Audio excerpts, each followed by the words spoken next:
अस्सलाम वालेकुम student. Physics class 9 new book Punjab board 2025-26 government की तरफ से जारी करदा जो नई किताब है फिजिक्स की, उसको हमने स्टार्ट किया हुआ था। चैप्टर नंबर 3 डायनामिक्स को हमने स्टार्ट किया था। Topic 3.5 limitation of Newton's law of motion को हमने स्टार्ट करना है। Topic 3.5 limitation of Newton's law of motion कहता है, we have already explain the Newton's law of motion can be applicable with very high degree of accuracy to the motion of object and velocity which we come across in our life. कहते हैं हम last topic के अंदर Newton's law of motion को बड़ी deeply हम explain कर चुके हुए हैं कि वो हमारी रोजमर्रा जिंदगी के अंदर किस तरह वो इस्तेमाल हो रही है। The problem arises when we deal the motion of elementary particle having velocities close to the light। Newton's के लॉ ऑफ मोशन के अंदर जो प्रॉब्लम देखने को मिली वो क्या हुई, motion of elementary particles having velocities, जो छोटे छोटे पार्टिकल्स है उनको डील करने के वक्त जो प्रॉब्लम सामने आ गई close to the date of light, जो कि लाइट की स्पीड के बिल्कुल पास पास थी, उनके बारे में जानने के लिए न्यूटन्स का जो लॉ है वो एप्लीकेबल नहीं है। यानी कि न्यूटन्स के जो लॉ है उसने हमें बताया कि जो अजसाम है जब वो एक्शन करते हैं तो उसके ऊपर रिएक्शन की फोर्स भी होती है। जितने भी बड़े बड़े पार्टिकल्स है उनके अंदर एक्सलेशन कितनी हो सकती है, फोर्स कैसे कितनी लगा सकते हैं, हम फोर्स लगाते तो कितना एक्सलेशन प्रोड्यूस होता है। इन तमाम चीज़ों के मतलब न्यूटन्स लॉ ऑफ मोशन ने हमें बताया। लेकिन जब बात स्टार्ट हो जाती है एलिमेंट्री पार्टिकल्स की, एटम के छोटे छोटे ज़रात की, या फिर वो जो स्पीड ऑफ लाइट के पास पास जा रही होती है, इनके बारे में जानने के लिए न्यूटन्स का लॉ जो है वो एप्लीकेबल नहीं था।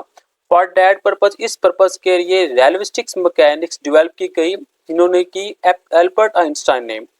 रिलेटिविस्टिक्स मैकेनिक्स को डेवलप किया गया, एल्बर्ट आइंस्टाइन ने इसको एप्लीकेबल किया कि ये जो छोटे छोटे पार्टिकल्स है इनको रिलेटिविस्टिक मैकेनिक्स के अंदर जान सकते हैं। आफ्टर ऑल दिस डिस्कशन, ये तमाम चीज़ों को पढ़ने या जानने के बाद वी कैन से दैट, हम कह सकते हैं Newton law of motion are not exact for all type of motion, के जो न्यूटन्स का लॉ है ये हर किस्म की ऑब्जेक्ट के मोशन के ऊपर एप्लीकेबल नहीं है, but provide a good approximation, लेकिन एक अच्छे अंदाजे के लिए, unless an object is small enough for moving close to speed of light, कि जो ऑब्जेक्ट है वो स्पीड ऑफ लाइट के कितना पास है, इनके बारे में जानने के न्यूटन्स का लॉ जो है वो एप्लीकेबल नहीं है। यानी कि अगर छोटे छोटे अजसाम की बात करें वहाँ पे न्यूटन्स का जो लॉ है वो एप्लीकेबल नहीं होता, वहाँ पे एल्बर्ट आइंस्टाइन के जो लॉ है वो एप्लीकेबल होते हैं। मेन एक्सरसाइज दी गई है कि आपने आइडेंटिफाई करना है pair of forces in acting each photograph, कि इन पिक्चर के अंदर कौन सी फोर्स इस्तेमाल हो रही है। तो देखिए यहाँ पे मेरे पास एक जो पिक्चर 3.13 है, इसके अंदर क्या है, मिसाइल को ऊपर भेजा गया है और गैस से नीचे की तरफ निकली है। जो गैस नीचे की तरफ निकल रही है इसे हम कहते हैं एक्शन, और रिएक्शन क्या हो रहा है, जो मिसाइल है वो ऊपर की तरफ जा रहे हैं। तो यहाँ पे न्यूटन का जो थर्ड लॉ है वो लग रहा है एक्शन रिएक्शन वाला। यहाँ पे भी एक्शन एंड रिएक्शन लग रही है कि ये जो ऑब्जेक्ट है इसकी जो फोर्स है वो नीचे की तरफ लग रही है, और जो नीचे से ऑब्जेक्ट है वो उसको ऊपर की तरफ करके आगे की तरफ धकेल रहा है, और यहाँ पे भी एक्शन रिएक्शन की फोर्स ही लग रही है। अब यहाँ पे जो स्विमिंग पूल है उसके अंदर एक जो ऑब्जेक्ट है वो मूव कर रहा है, बाजू के साथ वो एक्शन करता है, और रिएक्शन में क्या होता है वो आगे की सिमत में मूव करता है। मास एंड वेट, मेरे पास नेक्स्ट आर्टिकल है। Commonly we consider mass and weight as the same quantity. कहते हैं कॉमनली हम कहते हैं कि जो मास और वेट है वो सेम क्वांटिटी है, but scientifically mass and weight are two difficult quantities. लेकिन साइंसी तौर पर देखा जाए तो मास और जो वेट है वो दो मुख्तलिफ क्वांटिटी है। When we say that the weight of the object is 5 kg, कहते हैं जब हम कहते हैं कि ये जो ऑब्जेक्ट है इसका वेट 5 kg है, इट इज़ नॉट ट्रू, ये दरअसल ठीक नहीं है। इनफैक्ट 5 kg मास है उस ऑब्जेक्ट का।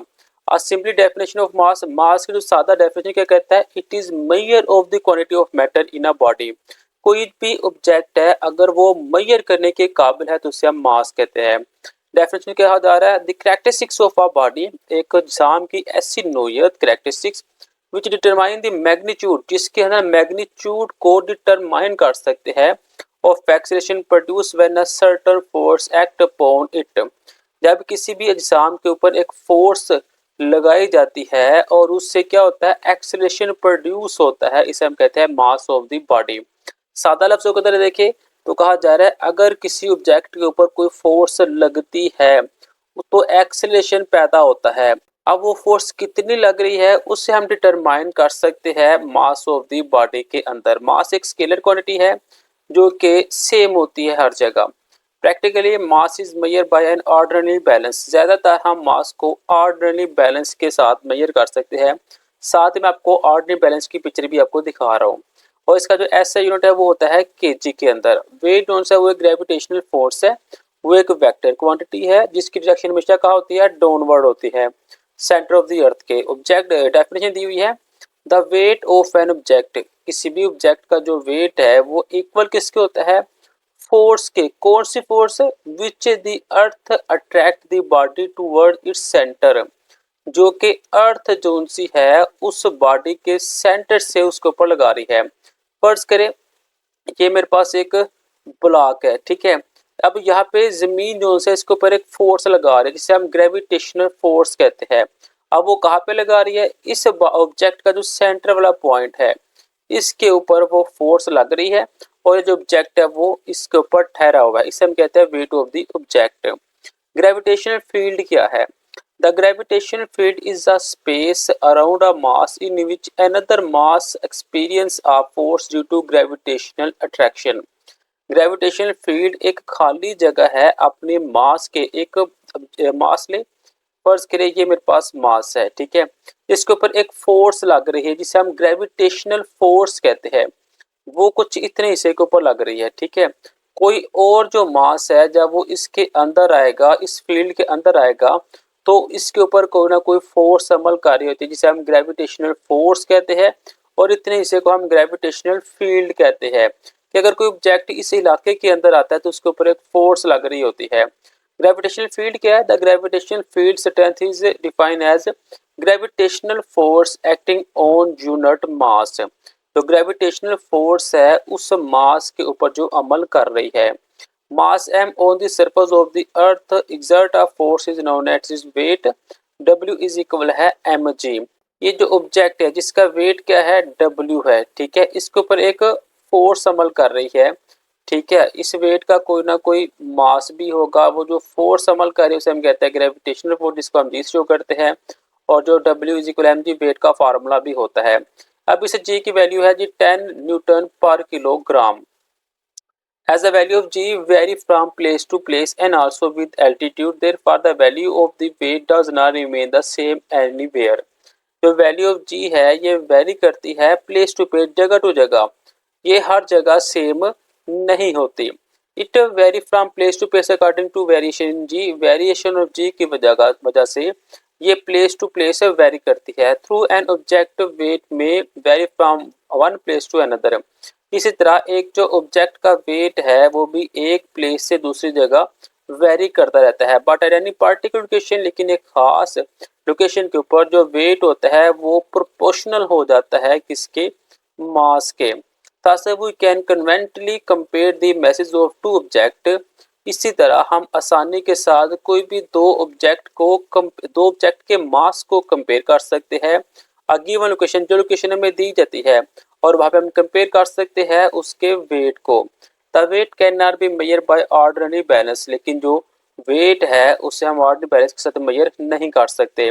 Spring balance can be use to measure the weight. उसके लिए हमारे पास स्प्रिंग बैलेंस होता है जिसकी वजह से हम जो वेट है उसे मेजर कर सकते हैं। स्प्रिंग बैलेंस की पिक्चर मैं आपको दिखा रहा हूँ। The unit of weight is newton. तो ऐसा यूनिट जो सा वेट का वो है मेरे पास न्यूटन। तो यहाँ तक आज हमने करना था। नेक्स्ट एग्जाम्पल को हम देखेंगे एक नई वीडियो के अंदर और स्टार्ट करेंगे हम मैकेनिकल एंड इलेक्ट्रॉनिक बैलेंस।